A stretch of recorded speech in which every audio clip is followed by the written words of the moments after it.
Woman shot and killed in Trelawny. Hi again and welcome. This is ll5d TV News Report, and we'll be right back with the full details. So come.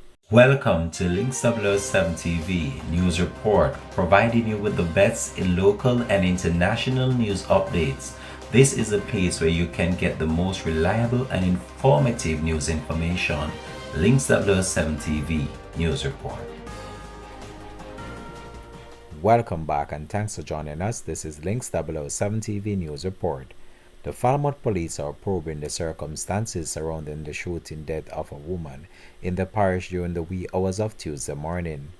Residents have so far identified the deceased as Kim of a Trelawny address. Reports are that shortly after 1 a.m., the police were summoned by residents who reportedly heard multiple gunshots coming from a section of Duke Street in Falmouth.